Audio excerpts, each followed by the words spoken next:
அண்ணி பாலு பாத்தீங்களா? யாரு? ஓ, நாத்தனாரு. இருடி, கல்யாணம் ஆகட்டும், உனக்கு நல்லா வைக்கிறேன் ஆப்பு. அப்பாடா, ஒரு வழியா கல்யாணம் நல்லபடியா முடிஞ்சிச்சு. நாத்தனாரு இருக்காரு, நாத்தனாரு. அண்ணி உங்களை பூமரங்களை கிண்டல் பண்ணிட்டு இருக்காங்க. நம்ம ரூம்ல வெயிட் பண்ணு. நான் என்னோட நாத்தனார தோச்சி காயப்பட்டு வந்துடுறேன். அண்ணி அவர் அப்படிலாம் சொல்லாதீங்க அண்ணி. அப்புறம் என்ன சொன்ன? கல்யாணம் பண்ணும்போது அண்ணி இந்த ஒரு வார்த்தை போதும் அண்ணி. கல்யாணம் பண்ணிட்டு புதுசா நான் அந்த வீட்டுக்கு வந்தப்ப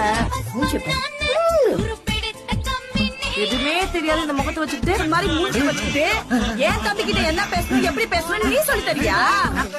ஒரே மட்டும் என்னமோ நல்ல பாசி பிடிச்ச மாதிரி தானே மூஞ்ச வச்சிருக்க. அண்ணி அவங்க அப்படிதான் ரொனால்டோ. ஏன் ஏதாவது பிரச்சனையா? இப்படிதான் விளையாடிட்டு இருப்பாங்க. எட்டு செருப்ப நாய